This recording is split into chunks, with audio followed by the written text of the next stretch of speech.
சாலையோரத்திலே நின்று பழுவேட்டரையரின் பரிவாரங்கள் போவதை வந்தியத்தேவன் பார்த்து கொண்டிருந்தான். அவன் நின்ற இடத்துக்கு சற்று தூரத்திலேயே அவனுடைய குதிரை நின்று கொண்டிருந்தது. பழுவேட்டரையரின் நாட்களிலே கடைசியாக சென்ற சிலரின் பார்வை அந்த குதிரை மீது சென்றது. அடே, இந்த குருதையை பாரடா என்றான் ஒருவன். குருதை என்று சொல்லாதேடா, குதிரை என்று சொல் என்றான் இன்னொருவன். உங்கள் இலக்கோண ஆராய்ச்சி இருக்கட்டும், முதலில் அது குருதையா அல்லது கழுதையா என்று தெரிந்து கொள்ளுங்கள் என்றான் இன்னொரு வேடிக்கை பிரியன். அதையும் பார்த்து விடலாம்டா என்று சொல்லிக் கொண்டு அந்த ஆட்களில் ஒருவன் குதிரையை அணுகி வந்தான். அதன் மேல் தாவி ஏற முயன்றான். ஏற பார்க்கிறவன் தன் எஜமானன் அல்ல என்பதை அந்த அறிவு கூர்மையுள்ள குதிரை தெரிந்து கொண்டது. அந்த வேற்று மனிதனை ஏற்றிக்கொள்ள மாட்டேன் என்று முரண்டு பிடித்தது. இது பொல்லாத குதிரையடா, இதன் மீது நான் ஏறக்கூடாதாம். பரம்பரையான அரச குலத்தவன் தான் இதன் மேல் ஏறலாமாம். அப்படி என்றால் தஞ்சாவூர் முத்தரையன் திரும்பி வந்துதான் இதன் மேல் ஏற வேண்டும் என்று அவன் சமத்காரமாய் பேசியதை கேட்டு மற்ற வீரர்கள் நகைத்தார்கள். ஏனென்றால் தஞ்சாவூர் முத்தரையர் குலம் நசித்து போய் 100 ஆண்டுகள் ஆகிவிட்டன. இப்போது சோழர்களின் புலிக்கொடி தஞ்சாவூரில் பறந்து கொண்டிருந்தது. தாண்டவரையா, உன்னை ஏற்றிக்கொள்ள மறுக்கும் குதிரை நிஜ குதிரை தானா என்று பார்த்துவிடு. ஒருவேளை பெருமாளின் திருநாளுக்கு வந்த பொய்க்கால் குதிரையா இருந்தாலும் இருக்கலாம் என்றான் மற்றொரு பரிகாச பிரியன். அதையும் சோதித்து பார்த்து விடுகிறேன் என்று சொல்லிக் கொண்டு குதிரை மீது ஏறப்போன தாண்டவராயன் அதனுடைய வாலை முறுக்கினான். ரோஷமுள்ள அந்த குதிரை உடனே பின்னங்கால்களை 4 தடவை விசிறி உதைத்துவிட்டு ஓட்டம் பிடித்தது. குருதை ஓடுகிறதடா, நிஜ குருதை தானடா என்று அந்த வீரர்கள் கூச்சலிட்டு கோஷித்து ஓடுகிற குதிரையை மேலும் விரட்டினார்கள். குதிரை திருநாள் கூட்டத்துக்கு இடையே புகுந்து ஓடியது. ஜனங்கள் அதன் காலடியில் மிதிப்படாமல் இருப்பதற்காக பரபரப்புடன் அங்கும் இங்கும் நகர்ந்து கொண்டார்கள். அப்படியும் அவர்களில் சிலர் உதைப்பட்டு விழுந்தார்கள். குதிரை நெறிக்கட்டு வெறி கொண்டு ஓடியது. இவ்வளவும் வந்தியத்தேவன் கண்ணெதிரே அதிசீக்கிரத்தில் நடந்துவிட்டது. அவனுடைய முகத்தோட்டத்திலிருந்து குதிரை அவனுடைய குதிரை என்பதை ஆழ்வார்க்கடியான் கண்டு கொண்டான். பார்த்தாயா தம்பி, அந்த பழுவூர் தடியர்கள் செய்த வேலையை? என்னிடம் நீ காட்ட வந்த வீரத்தை அவர்களிடம் காட்டுவது தானே என்று குத்தி காட்டினான். வந்தியத்தேவனுக்கு ஆத்திரம் பொத்து கொண்டு வந்தது. எனினும் பல்லை கடித்து கொண்டு பொறுமையை கடைபிடித்தான். பழுவூர் வீரர்கள் பெரும் கூட்டமா இருந்தனர். அவ்வளவு பேருடனும் ஒரே சமயத்தில் சண்டைக்கு போவதில் பொருள் இல்லை. அவர்கள் இவனுடன் சண்டை போடுவதற்காக காத்திருக்கவும் இல்லை. குதிரை ஓடியதை பார்த்து சிரித்துவிட்டு அவர்களும் விரைந்து மேலே நடந்தார்கள். குதிரை போன திசையை நோக்கி வந்தியத்தேவன் சென்றான். அது கொஞ்சம் தூரம் ஓடிவிட்டு தானாகவே நின்றுவிடும் என்று அவனுக்கு தெரியும். ஆகையால் அதை பற்றி அவன் கவலைப்படவில்லை. பழுவேட்டரையரின் அகம்பாவம் பிடித்த ஆட்களுக்கு புத்தி கற்பிக்க வேண்டும் என்ற எண்ணம் அவன் உள்ளத்தில் அழுத்தமாக பதிந்தது. புளியந்தோப்புக்கு அப்பால் ஜனசஞ்சரம் இல்லாத இடத்தில் குதிரை சோகமே வடிவாக நின்று கொண்டிருந்தது. வந்தியத்தேவன் அதன் அருகில் சென்றதும் குதிரை கனைத்தது. ஏன் என்னை விட்டு பிரிந்து சென்று இந்த சங்கடத்துக்கு உள்ளாக்கினாய் என்று அந்த வாயில்லாத பிராணி குறை கூறுவது போல் அதன் களைப்பு தெரிந்தது. வந்தியத்தேவன் அதன் முதுகை தட்டி சாந்தப்படுத்தலானான். பிறகு அதை திருப்பி அழைத்துக் கொண்டு சாலை பக்கம் நோக்கி வந்தான். திருவிழா கூட்டத்தில் இருந்தவர்கள் பலரும் அவனை பார்த்து, இந்த முரட்டு குதிரையை ஏன் கூட்டத்தில் கொண்டு வந்தாய் தம்பி? எத்தனை பேரை அது உதைத்து தள்ளிவிட்டது. இந்த பிள்ளை என்ன செய்வான்? குதிரை தான் என்ன செய்யும்? அந்த பழுவேட்டரையரின் முரட்டு ஆட்கள் அல்லவா இப்படி செய்து விட்டார்கள் என்று இரண்டொருவர் சமாதானம் சொன்னார்கள். ஆழ்வார்க்கடியான் இன்னமும் சாலையில் காத்து கொண்டு நின்றான். இவன் நம்மை விடமாட்டான் போலிருக்கிறதே என்று எண்ணி வந்தியத்தேவன் முகத்தை சுளுக்கினான். தம்பி, நீ எந்த பக்கம் போக போகிறாய் என்று ஆழ்வார்க்கடியான் கேட்டான். நானா கொஞ்சம் மேற்கு பக்கம் சென்று பிறகு தெற்கு பக்கம் திரும்பி சிறிது கிழக்கு பக்கம் வளைந்து கொண்டு போய் அப்புறம் தென்மேற்கு பக்கம் போவேன் என்றான் வந்தியத்தேவன். தம்பி, அதையெல்லாம் நான் கேட்கவில்லை.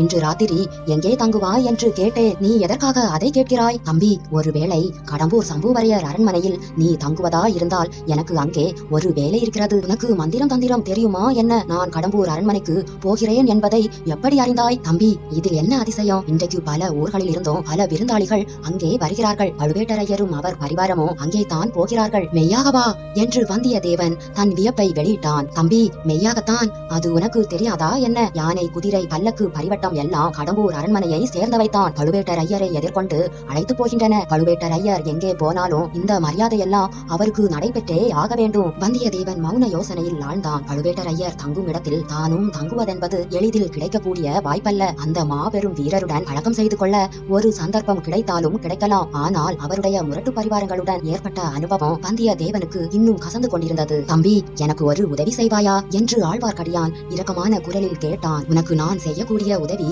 என்ன இருக்க முடியும்? இந்த பக்கத்துக்கே நான் புதியவன். தம்பி, உன்னால் முடியக்கூடிய காரியத்தையே சொல்வேன். இன்றிரவு என்னை கடம்பூர் அரண்மனைக்கு அழைத்து கொண்டு போ. எதற்காக?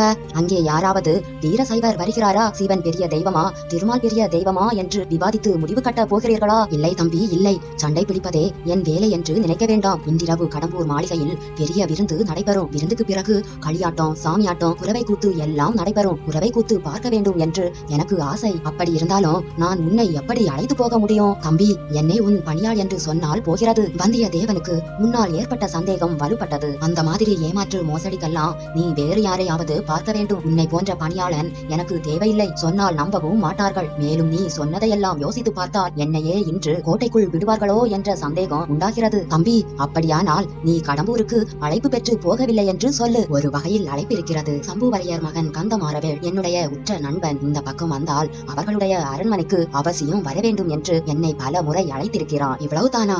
அப்படியானால் உன் பாடே இன்றைக்கு கொஞ்சம் திண்டாட்டமாகத்தான் இருக்கும். இருவரும் சிறிது நேரம் மௌனமாக போய்க் கொண்டிருந்தார்கள். ஏன் என்னை இன்னும் தொடர்ந்து வருகிறாய் என்று வந்தியத்தேவன் கேட்டான். தம்பி, அந்த கேள்வியையே நானும் திருப்பி கேட்கலாம். நீ ஏன் என்னை தொடர்கிறாய்? உன் வழியே போவதுதானே? வழி தெரியாத குற்றத்தினால் தான். நம்பி, நீ எங்கே போகிறாய்? ஒருவேளை கடம்பூருக்குத்தானா என்று கேட்டான் வந்தியத்தேவன். இல்லை, நீ தான் என்னை அங்கு அழைத்து போக முடியாது என்று சொல்லிவிட்டாயே. நான் விண்ணகர கோயிலுக்கு போகிறேன். வீரநாராயண பெருமாள் சன்னதிக்குத்தானே. நானும் அந்த ஆலயத்துக்கு வந்து பெருமாளை சேவிப்பதற்கு விரும்புகிறேன். தம்பி, ஒருவேளை விஷ்ணு ஆலயத்துக்கு நீ வரமாட்டாயோ என்று பார்த்தேன். பார்க்க வேண்டிய கோயில், தரிசிக்க வேண்டிய சந்நிதி. இங்கே ஈஸ்வர முனிகள் என்ற பட்டர் பெருமாளுக்கு கைங்கரியம் செய்து வருகிறார். அவர் பெரிய மகான். நானும் கேள்விப்பட்டிருக்கிறேன். ஒரே கூட்டமா இருக்கிறதே. கோயிலில் ஏதாவது விசேஷ உற்சவம் உண்டோ? ஆம் தம்பி, இன்று ஆண்டாள் திருநட்சத்திரம். ஆடி 18ஆம் பெருக்கோடு ஆண்டாளின் திருநட்சத்திரமும் சேர்ந்து கொண்டது. அதனால் தான் இவ்வளவு கோலாகலம். தம்பி, ஆண்டாள் பாசுரம் ஏதாவது நீ கேட்டிருக்கிறாயா? கேட்டதில்லை என்று வந்தியத்தேவன் கூறினான். தம்பி, ஆண்டாளின் இனிய பாசுரத்தை கேட்டு விட்டாயானால் அப்புறம் வாளையும் வேலையும் விட்டறிந்து விட்டு என்னை போல் நீயும் கண்ணன் மேல் காதல் கொண்டு விண்ணகர யாத்திரை கிளம்பி விடுவாய். உனக்கு ஆண்டாள் பாசுரங்கள் தெரியுமா?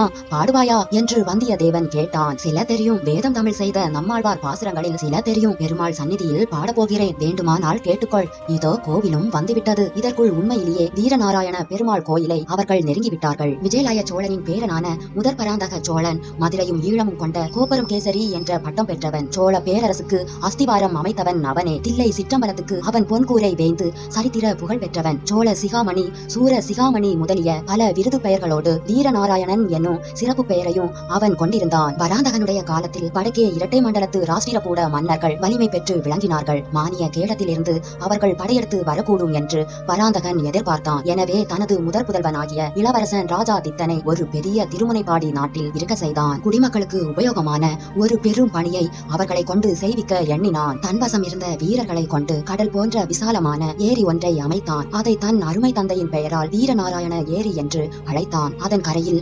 வீரநாராயணபுரத்தை ஏற்படுத்தி அதில் ஒரு விண்ணகரையும் எடுத்தான். வீரநாராயணபுர விண்ணகரத்தில் வீரநாராயண பெருமாளை கோயில் கொண்டு எழுந்தருள செய்தான். அத்தகைய பெருமாளின் கோயிலுக்குத்தான் இப்போது வந்தியத்தேவனும் ஆழ்வார்க்கடியானும் சென்றார்கள். சந்நிதிக்கு வந்து நின்றதும் ஆழ்வார்க்கடியான் பாட ஆரம்பித்தான். ஆண்டாளின் பாசுரங்கள் சிலவற்றை பாடிய பிறகு நம்மாழ்வாரின் தமிழ் வேதத்திலிருந்து சில பாசுரங்களை பாடினான். பாடல் பாடி முடிந்த போது ஆழ்வார்க்கடியானுடைய கண்களிலிருந்து கண்ணீர் பெருகி தாரை தாரையாய் அவன் கன்னத்தின் வழியாக வழிந்தோடியது. வந்தியத்தேவன் அந்த பாடல்களை கவனமாகவே கேட்டு வந்தான். அவனுக்கு கண்ணீர் வராவிட்டாலும் உள்ளம் கசிந்துருகியது. ஆழ்வார்க்கடியானை பற்றி அவன் முன்னர் கொண்டிருந்த கருத்தும் மாறியது. இவன் பரமபக்தன் என்று எண்ணிக்கொண்டான். வந்தியத்தேவனை போலவே கவனமாக அந்த பாசுரங்களை இன்னும் சிலரும் கேட்டார்கள். கோவில் முதலிமார்கள் கேட்டார்கள். அர்ச்சகர் ஈஸ்வர பட்டரும் கண்ணில் நீர் மல்கி நின்று கேட்டார். அவருக்கு அருகில் நின்று கொண்டு அவருடைய இளம் புதல்வன் பால்மணம் மாறா பாலகன் ஒருவன் கேட்டிருந்தான். பாடலை கேட்ட பட்டரின் குமாரனாகிய பாலகன் தன் தந்தையிடம் ஏதோ கூறினான். அவர் மல்கிய கண்ணீரை துடைத்துக் கொண்டு, ஐயா, குருகூர் சடோகோபர் என்னும் நம்மாழ்வார் மொத்தம் 1000 பாடல்கள் பாடியிருப்பதாக தெரிகிறதே,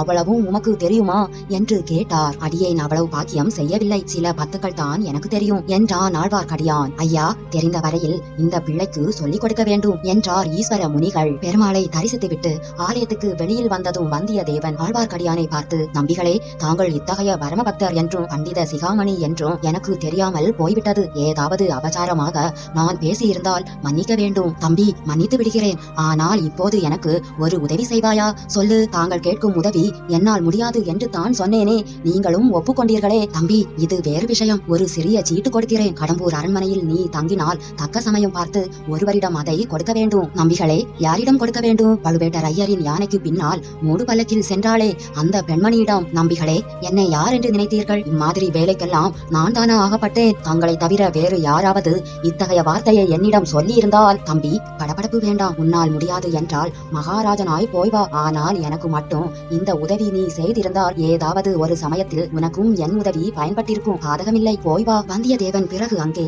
ஒரு நொடி கூட நிற்கவில்லை. குதிரை மீது தாவி ஏறி விரைவாக விட்டுக்கொண்டு கடம்பூரை நோக்கி சென்றான். இத்தனை நேரம் இளைப்பாறியிருந்த வல்லவரையனுடைய குதிரை இப்போது நல்ல சுறுசுறுப்பை பெற்றிருந்தது. ஒரு நாளிகை நேரத்தில் கடம்பூர் சம்புவரையர் மாளிகை வாசலை அடைந்துவிட்டது. அந்த காலத்து சோழ நாட்டு பெருங்குடி தலைவர்களில் செங்கண்ணர் சம்புவரையர் ஒருவர். அவருடைய அவருடைய மாளிகையின் வாசல் ஒரு பெரிய நகரத்தின் கோட்டை வாசலை போல் இருந்தது. வாசலுக்கு இருபுறத்திலும் எழுந்த நெடுஞ்சுவர்கள் கோட்டை சுவர்களைப் போலவே வளைந்து சென்றன. கோட்டை வாசலில் யானைகளும் குதிரைகளும் காளைகளும் அந்த மிருகங்களை எல்லாம் பிடித்து கட்டுவோரும் தீனி வைப்போரும் தண்ணீர் காட்டுவோரும் ஆங்காங்கு தீவர்த்தி தூக்கி பிடித்து வெளிச்சம் போடுவோரும் தீவர்த்திகளுக்கு எண்ணெய் விடுவோருமாக ஒரே கோலாகலமா இருந்தது. ஏதோ இங்கே பெரிய விசேஷம் ஒன்று நடைபெறுகிறது. இந்த சமயத்தில் நாம் வந்து சேர்ந்தோமே என்று எண்ணினான். நடக்கும் விசேஷம் என்னவென்பதை பார்த்து தெரிந்து கொள்ளும் ஆவலும் ஒரு பக்கம் பொங்கிக் கொண்டிருந்தது. கோட்டை வாசல் கதவுகள் திறந்துதான் இருந்தன. ஆனால் திறந்திருந்த வாசலில் வேல் பிடித்த வீரர்கள் சிலர் நின்று கொண்டிருந்தார்கள். அவர்களை பார்த்தால் யமதூதர்களை போல் இருந்தது. தயங்கி நின்றால் தன்னை அவர்கள் நிறுத்தி விடுவார்கள் என்றும் தைரியமாக குதிரையை விட்டுக்கொண்டு உள்ளே போவதுதான் நல்லது என்றும் அந்த வீர வாலிபன் எண்ணினான். அந்த எண்ணத்தை உடனே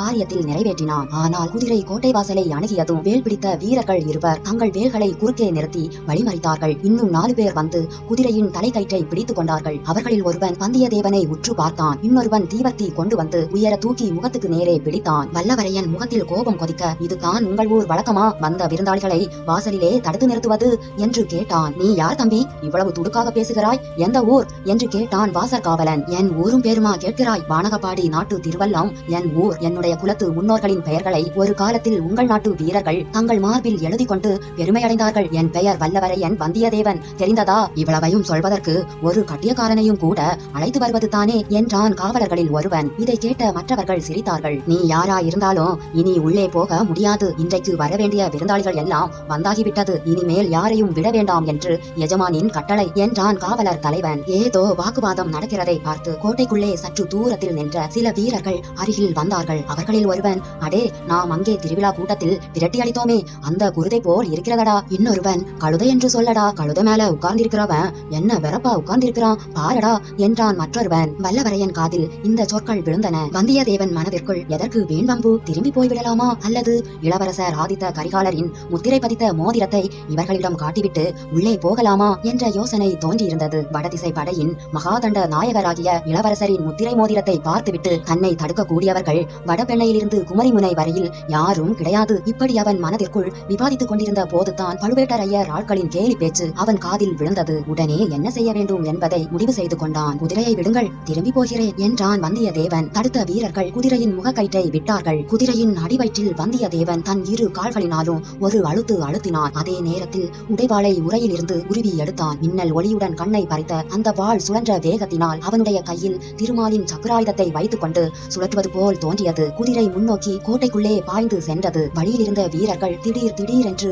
கீழே விழுந்தார்கள். வேல்கள் சடசடவென்று அடித்துக் கொண்டு விழுந்தன. வம்பு பேசிய பழுவூர் வீரர்களின் மீது குதிரை பாய்ந்தது. இந்த மின்னல் தாக்குதலை சிறிதும் எதிர்பாராத வீரர்கள் நாலாபுறமும் சிதறி சென்றார்கள். இதற்குள் வேறு பல காரியங்கள் நிகழ்ந்துவிட்டன. கோட்டை கதவுகள் சாத்தப்பட்டன. பிடி பிடி என்ற கூக்குரல்கள் எழுந்தன. வேல்களும் வாள்களும் உராய்ந்து ஒலித்தன. திடீரென்று அபாயம் அறிவிக்கும் முரசு முழங்கியது. வந்தியத்தேவனின் குதிரையை சுற்றிலும் 50 பேருக்கு மேலான வீரர்கள் சூழ்ந்து கொண்டார்கள். குதிரையின் மேலிருந்த வந்தியத்தேவன் பாய்ந்து தரையில் குதித்தான். கையில் இருந்த வாளை சுழற்றிக் கொண்டே, கந்தமாரா, கந்தமாரா, உன் ஆட்கள் என்னை கொல்லுகிறார்கள் என்று கத்தினான். இதை கேட்டதும் அவனை சூழ்ந்திருந்த வீரர்கள் திடுக்கிட்டு சிறிது தயங்கி விலகி நின்றார்கள். அந்த சமயம் மாளிகையின் மேல்மாட முகப்பிலிருந்து, அங்கே என்ன கூச்சல், நிறுத்துங்கள் என்ற இடிமுழக்க குரல் கேட்டது. அந்த குரல் கேட்ட இடத்தில் 7-8 பேர் நின்று கீழே நடப்பதை பார்த்து கொண்டிருந்தனர். எஜமான், யாரோ ஒரு ஆள் காவலை மீறி புகுந்து விட்டான். சின்ன எஜமான் பேரை சொல்லி கூவுகிறான் என்று கீழே இருந்த ஒருவன் சொன்னான். கந்தமாரா, நீ போய் கலவரம் என்னவென்று பார். இவ்விதம் மேல் மாடத்திலிருந்து அதே இடிமுழக்க குரல் சொல்லியது. அந்த குரலுக்கு உடையவர்தான் செங்கண்ணர் சம்புவரையர் என்று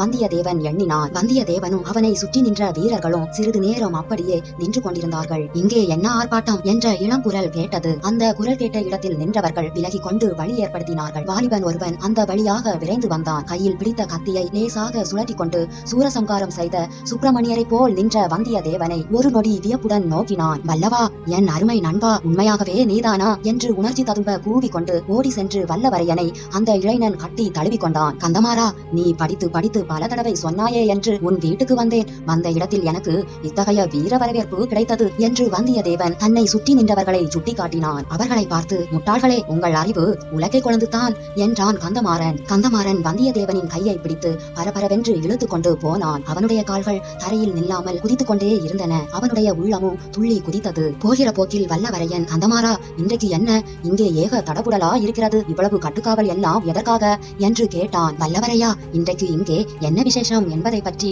அப்புறம் விவரமாக சொல்கிறேன். நீயும் நானும் வெண்ணையாற்றங்கரை பாசறையில் தங்கியிருந்த போது பழுவேட்டரையரை பார்க்க வேண்டும், மழவரையரை பார்க்க வேண்டும் வேண்டும், அவரை பார்க்க வேண்டும், இவரை பார்க்க வேண்டும் என்று சொல்வாயே, அந்த அவர் இவர் சுவர் எல்லோரையும் இன்றைக்கு இங்கேயே நீ பார்த்து விடலாம் என்றான் கந்தமாறன். பிறகு விருந்தாளிகள் அமர்ந்திருந்த மாளிகை மேல் மாடத்துக்கு வல்லவரையனை கந்தமாறன் அழைத்து சென்றான். முதலில் தன் தந்தையாகிய சம்புவரையரிடம் கொண்டு போய் நிறுத்தி, அப்பா, என் தோழன் வானர்குலத்து வந்தியத்தேவனை பற்றி அடிக்கடி தங்களிடம் சொல்லிக் கொண்டிருப்பேனே, அவன் இவன்தான். வந்தியத்தேவன் பெரியவரை கும்பிட்டு வணங்கினான். சம்புவரையர் அவ்வளவாக மகிழ்ச்சி அடைந்ததாக தோன்றவில்லை. அப்படியா, கீழே அரண்மனை வாசலில் அவ்வளவு கலவரம் செய்தவன் இவன்தானா என்று கேட்டார். கலவரத்துக்கு காரணம் என் தோழன் அல்ல, வாசல் காப்பதற்கு நாம் அமர்த்தியிருக்கும் மூடர்கள் என்றான் கந்தமாறவேள். இருந்தாலும் இன்றைய தினம் பார்த்து, அதுவும் இருட்டி அரை ஜாமத்திற்கு பிறகு இவன் இவ்வளவு ஆர்ப்பாட்டத்துடன் வந்திருக்க வேண்டியதில்லை என்றார் சம்புவரையர். கந்தமாறவேளின் முகம் சுருங்கியது. மேலும் தந்தையுடன் வாதமிட அவன் விரும்பவில்லை. வந்தியத்தேவனை அப்பால் அழைத்து சென்றான். வந்திருந்த விருந்தாளிகளுக்கு மத்தியில் நடுநாயகமாக ஓர் உயர்ந்த பீடத்தில் அமர்ந்திருந்த பழுவேட்டரையரிடம் அழைத்து போய், மாமா, இவன் என் ஆருயிர் நண்பன் வந்தியத்தேவன், வானபேரரசர் குலத்தவன். இவனும் நானும் வடபெண்ணைக்கரை பாசறையில் எல்லை காவல் புரிந்து கொண்டிருந்தோம். அப்பொழுதெல்லாம் வீராதி வீரர் பெரிய பழுவேட்டரையரை பார்க்க வேண்டும் என்று ஓயாது சொல்லிக் கொண்டிருப்பான். பழுவேட்டரையர் திருமேனியில் 64 போர்க்காயங்கள் இருப்பது உண்மைதானா என்று கேட்டுக் கொண்டிருப்பான். ஒரு நாள் நீயே எண்ணி பார்த்துக்கொள் என்று நான் சொல்லுவேன் என்றான் கந்தமாறன். பழுவேட்டரையர் சுருங்கிய முகத்துடன், அப்படியா தம்பி, நீயே எண்ணி பார்த்தால் ஒழிய நம்ப மாட்டாயோ? அவ்வளவு அவநம்பிக்கையா உனக்கு? வானர் குலத்தை காட்டிலும் வேறு குலத்தில் வீரம் இருக்க முடியுமா என்ற சந்தேகமோ என்று கேட்டார். தோழர்கள் இருவருமே திடுக்கிட்டு போனார்கள். தோத்திரமாக சொன்னதை இப்படி இவர் குதர்க்கமாக எடுத்துக்கொள்வார் என்று எதிர்பார்க்கவில்லை. வந்தியத்தேவனுடைய மனதில் எரிச்சல் குமுறியது. ஆயினும் வெளியில் காட்டிக் கொள்ளாமல், ஐயா, பழுவேட்டரையர் குலத்தின் வீர புகழ் குமரிமுனையிலிருந்து இமயம் வரையில் பரவியிருக்கிறது. அதை பற்றி சந்தேகிப்பதற்கு நான் யார் என்று பணிவுடன் சொன்னான். நல்ல மறுமொழி, கெட்டிக்கார பிள்ளை என்றார் பழுவேட்டரையர். இந்த மட்டில் பிழைத்தோம் என்று வாலிபர்கள் இருவரும் அங்கிருந்து வெளியேறினார்கள். அப்போது சம்புவரையர் தமது மகனை அழைத்து காதோடு, உன் தோழனுக்கு சீக்கிரம் உணவு அளித்து எங்கேயாவது ஒரு தனி இடத்தில் படுக்க சொல்லு, நீண்ட பிரயாணம் செய்து களைத்து போயிருக்கிறான் என்றார். கந்தமாறன் கோபத்துடன் தலையை அசைத்துவிட்டு போனான். பிறகு கந்தமாறன் வந்தியத்தேவனை அந்த புறத்துக்கு அழைத்து சென்றான். அங்கே பெண்கள் பலர் இருந்தார்கள். கந்தமாறனின் அன்னைக்கு வந்தியத்தேவன் நமஸ்காரம் செய்தான். அவளுக்கு பின்னால் கூச்சத்துடன் மறைந்திருக்கும் பெண்தான் கந்தமாறனின் சகோதரியாய் இருக்க வேண்டும் என்று யூகித்துக் கொண்டான். தங்கச்சியை பற்றி கந்தமாறன் பல தடவை சொன்னதில் ஏதேதோ கற்பனை செய்து கொண்டிருந்தான் வந்தியத்தேவன். இப்போது ஒருவாறு ஏமாற்றமே அடைந்தான். அந்த பெண்களின் கூட்டத்திலே பழுவேட்டரையருடன் பல்லக்கில் வந்த பெண் யாராக இருக்கலாம் என்பதை அறிய வந்தியத்தேவனுடைய கண்கள் தேடி அலைந்தன.